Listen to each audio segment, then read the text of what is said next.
come across teachings that talk about emptiness as the ultimate nature of reality, and yet others that emphasize we all possess Buddha nature. On the surface, it can sound contradictory. How can we be intrinsically empty and at the same time have a luminous Buddha essence?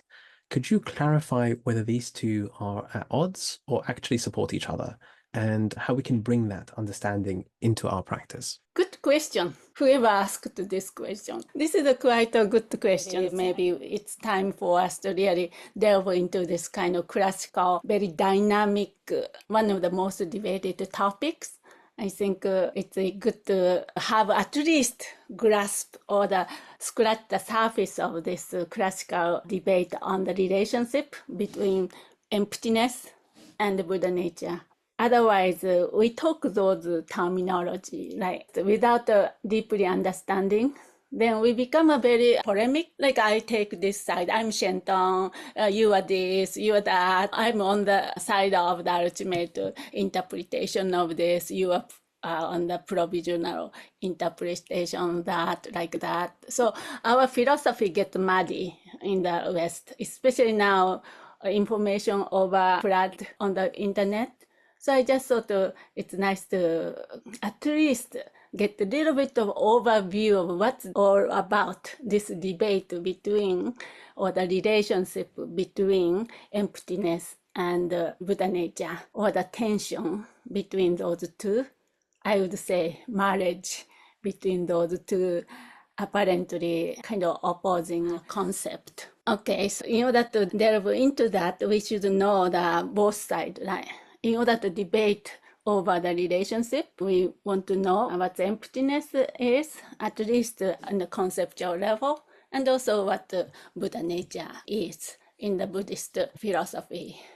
Of course, classical text completely dedicated to this topic. For example, I talked a little bit about Mula Madhyamika Karika, Nagarjuna's treatise talks about emptiness, and Tibetan interpreters, all these different interpreters interpreted Nagarjuna's stand on emptiness. Then created all different, you can say, schools or traditions. But basically, as you know, emptiness is emphasis is a removal or undoing or deconstruct, this refine the concept of I, self, and all the phenomena. In other words, everything.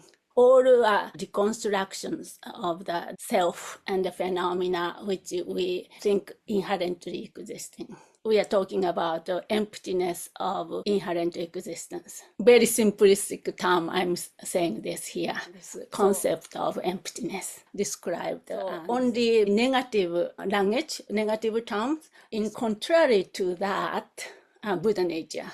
When we hear Buddha nature, of course, Tumpa Rinpoche used the term like a basic goodness or something like that, as if we have essence here. Buddha potential, something exists here. Like experientially also, we want to feel something here, luminous clarity. Even I use that terminology, right? When we meditate, luminous clarity of our mind and pure, never stained, some kind of essential things in here. So this kind of description created a tension, inherent tension between this interpretation of the Buddha nature and emptiness. In terms of Buddha nature, Uttara Tantra, that the text treatise by Maitreya. Of course, authorship of Maitreya is sometimes debatable, but let's say this Uttara Tantra, Gyurama in Tibetan, is the most authentic text which describes the Buddha nature teachings, that the third turning wheel of the Dharma, and Buddha nature teaching. The first chapter of this text, Sublime Continuum. The first chapter is the most important and beautiful, using lots of metaphors to describe this inherent potential each of us has. There are 3 characteristics, key point, important point of Buddha nature teaching. Number 1 is the potential to become a Buddha exists in all of us. Buddha potential, that's what referring to this Buddha nature. I mean, Of course, Trungpa said basic goodness, but then we need to define that what that means, right? But based on the text, these three important points need to be considered when we talk about the Buddha nature. The potential to become a Buddha exists in all of us. Then number two, the essential nature of mind. Each of us has mind. The essential nature of mind is pure, clear light, luminous, natural purity of mind. Buddha nature refers to that. That's number two. Our mind innately pure, not stained, never damaged, never will be damaged. Then number three, this is the good news for us, and also this makes enlightenment possible, is that this pollutant or afflictions, ignorance, and these conflicted emotions are advantageous and removable, although they are natural tendency inherent in us, deeply ingrained and innate in us, but it's possible to be removed. Otherwise, enlightenment is not possible. So it's very important to keep these 3 points, which Buddha nature is referring to, so that when we talk about this tension between emptiness and the Buddha nature, we know what they are debating about or debating over. Anyway, Buddha nature is called Tathagata Garbha in Sanskrit. Tathagata is an epitaph for the Buddha, Tathagata, thus gone. And the Garbha is a womb. The female has a womb, sometimes translated as the essence of Buddha. So Buddha nature.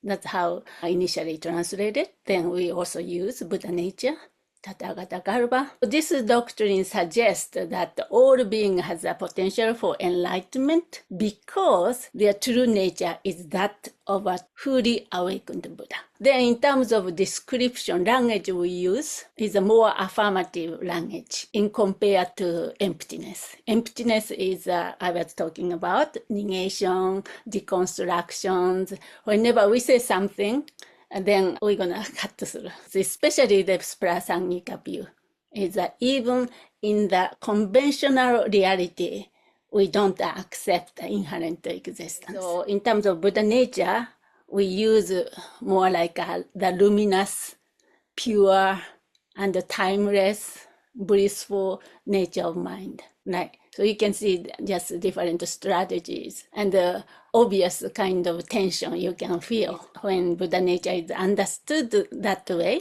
become this tension.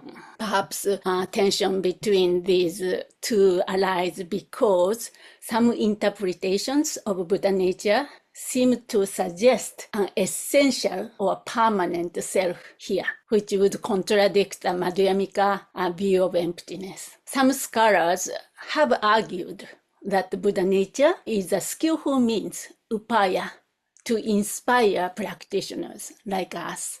Just only emptiness teaching, everything like a deconstruction. If we have this Buddha nature teaching as a skillful means, then that inspires us to walk toward that enlightenment, removable of this advantageous obscuration. Right? While other interpreters see it as a deeper, more positive way to express emptiness itself. So there are whole history of interpreters' debate, or the history of the development or the progression of the Tibetan interpreters' perspectives. This is not a place to go really deep into this historical significance and the Tibetan perspective, but I just want to say embarrassingly simplified version of the view of different schools, because the different school has developed a nuanced view on this relationship. That's the thing. When all those things came to the West, all confusions, and then kind of we became very ignorant. So we just kind of scratching the surface and then debate over certain things. That doesn't help to our practice. So whole point of this talk and DAKINI Clinic is how relevant this kind of debate or the discussion is to our own practice in modern time, in today's world. That's that thing. So I would like to bring this towards that direction. Let me say a few words about the Tibetan perspective and its historical significance. Tibetan Buddhism, different schools developed a view. I was talking of the nuanced view on this relationship. Not only Tibetan, it starts with Indian, right? The Madhyamika, an emphasis of emptiness of mind. Then, for example, Yogacara school accept the foundational consciousness, Alaya Vijnana, and then later possible influence by Tantra, when we go into the Tantra, quite more emphasis of affirmative language we use, like a luminous nature of mind, primordial purity, innate nature, those things. So those are kind of not the progression sequentially, but the movement there. When we talk about the school, Geluk, Kagyu, Sakya, and Jonampa played a quite a big deal here when we discuss about this relationship. So-called New Translation School deal with this relationship. In terms of Geluk, emphasizes Buddha nature as a Tsongkhapa's view, even within the Geluk tradition, there are different views. So that makes it a little bit complicated. So it's a provisional teaching or ultimate teaching, those kind of things. But the emphasis is the complete negation of the eternal essence. There's no eternal or essential inherent existence. Based on the Tsongkhapa's tradition, Yavispa lineage, Tsongkhapa talks about the emptiness of unenlightened mind. That is the Buddha nature. Buddha nature is defined by the emptiness of unenlightened mind.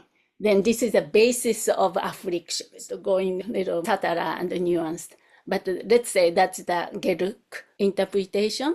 Then this Jonampa's, especially Dorpopa, you might have heard the word Danton Shenton. If we go to the other emptiness, self-emptiness, Dorpopa is really emphasizes Buddha nature as actually he proposed that the ultimate nature, Buddha nature, is empty of others, which means impermanent phenomena, but is itself a truly existing. It's impermanent, yet it's truly existing, which Geluk or Prasangika or Madhyamika does not admit. That's the kind of thing. This master, Dorpopa, the view of Shenton, other emptiness, this relationship between emptiness and Buddha nature. So Buddha nature is really raised, position, highest kind of status and permanent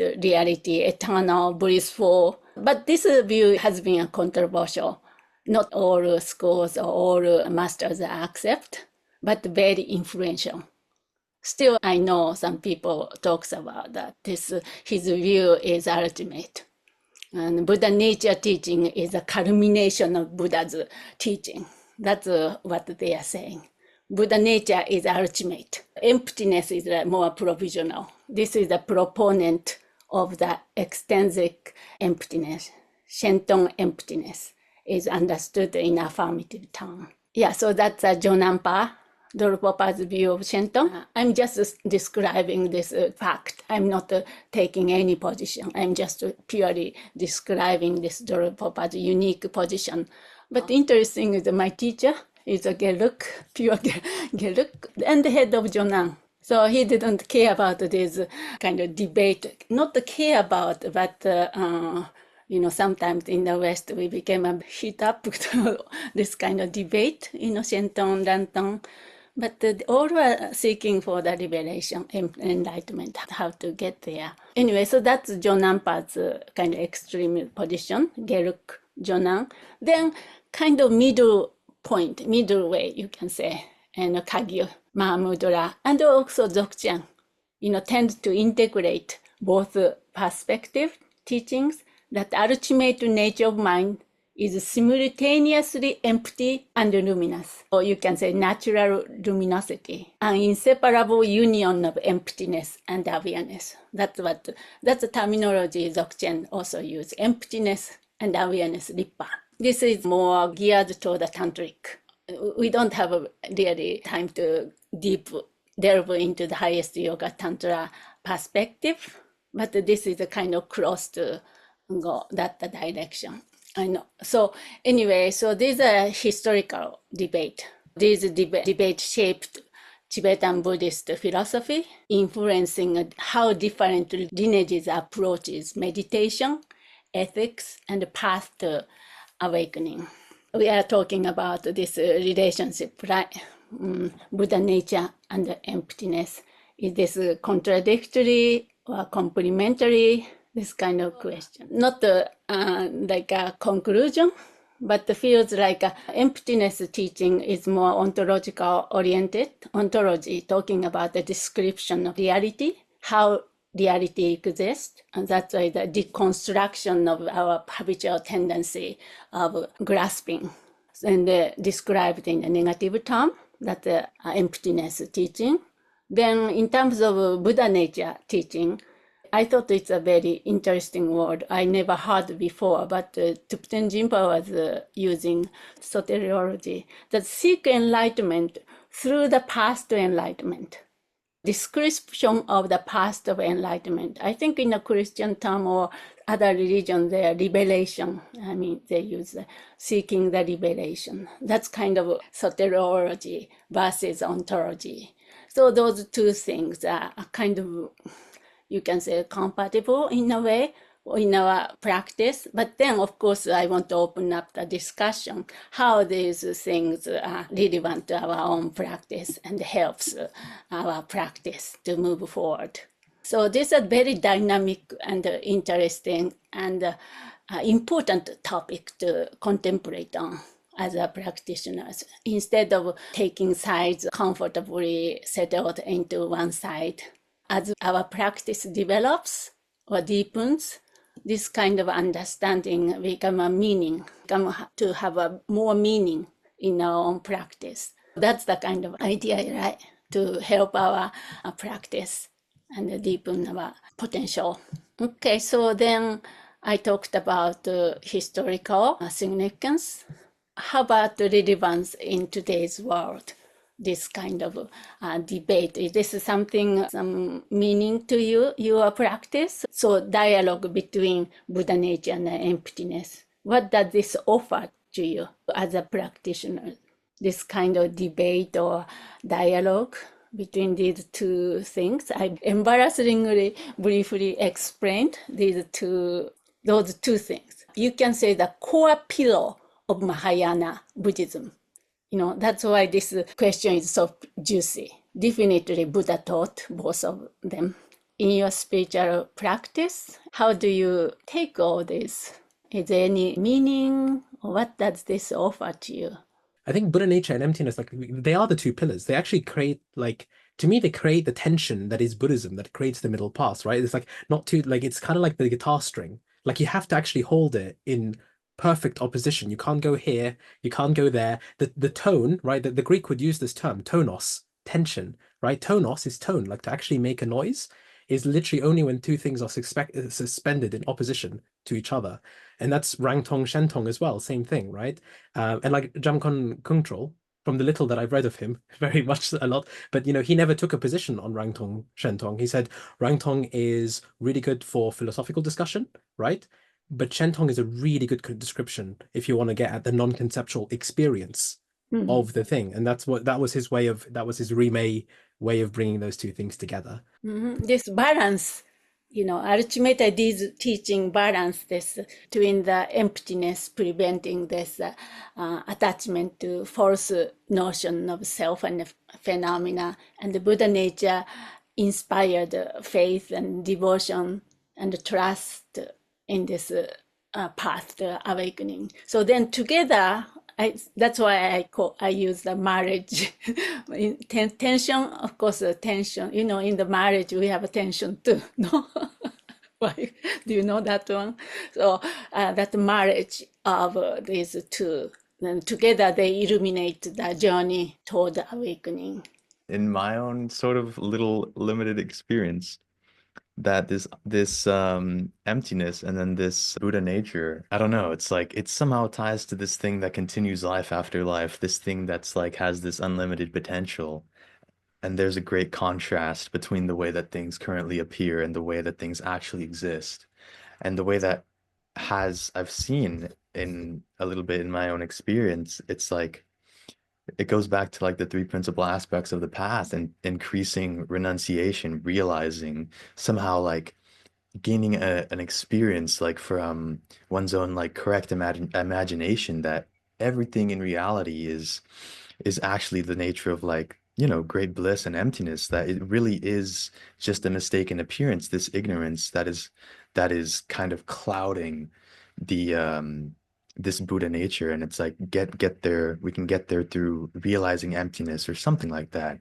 And it's yeah, it's like it's the contrast between way things appear, which is like mistaken compared to the way things exist. Somehow, you know, I don't know, it gives a lot of like inspiration to one's practice to be free from this limited self. Yeah, good. That's one of the reasons, big benefit and big reasons why we practice Tantra. Tantric journey, in a sense, sacred outlook and sacred perception. Surprising enough, Buddha nature teaching in Tibet as developed later. It's not clear how the in India deeply developed. Emptiness is very clear. The Nagarjuna kind of studied or described and taught, but Buddha nature is seems like a little bit influence of the tantric, like later on advanced stage of Mahayana intertwined with this Buddha nature teaching, then understood as a luminous nature of mind, come to acquire much more great importance in Vajrayana tradition, as we all know. So we all are Vajrayana practitioners, so we can benefit from this kind of teaching. You know, Tantra is based on premise emptiness and Buddha nature. Also, we have this sense of like something here. You know, even we use that language, right? Like essential and purity here or something. So we started to solidify the tantric journey. Then we need to cut through that emptiness as well.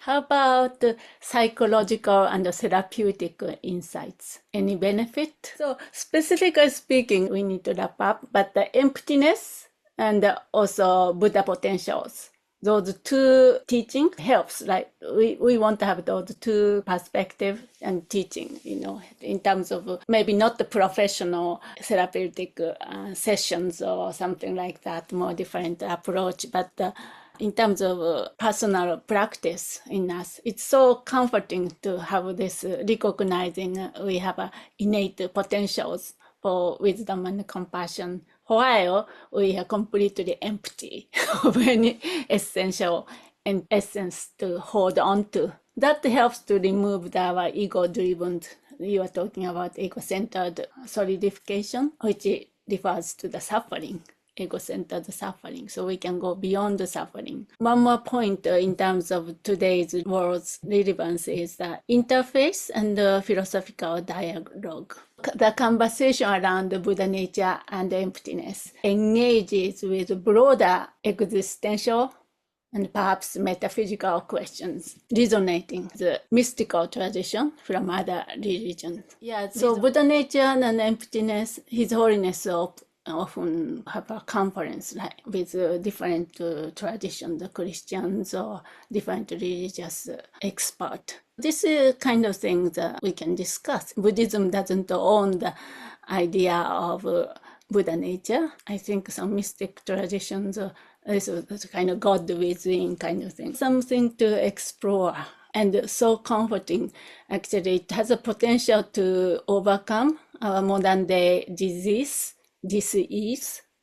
through this two marriage of the two beautiful teaching we have in Buddhism. Not the conclusion, but this is the Ramazongkapa's point. Conventional nature as luminous and awareness, then ultimate nature as emptiness. Then again, I remind ourselves, advantageous nature of the pollutants as cloud in the sky, so it's removable. Then we rest our mind in emptiness of mind, fully luminous and clarity and pure. I love this Vajrayogini practitioner Sarchen's poem about yearning for the vision or meeting the face of Vajrayogini. Primordial nature free of arising, ceasing, and enduring. The innate sphere empty, luminous, and ineffable.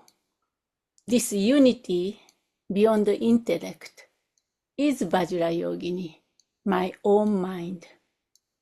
Recognizing myself, may I always be cared for by her. Kind of gives me a goosebump. So this is one of those great Vajrayogini masters who met her, who recognized his own nature of mind. Tibetan word is a ngosheba, so that is a face. Be able to see one's own face. Zen koan or something like, without mirror, can you see your own face without mirror? So this is it. So this is the kind of ultimate realization.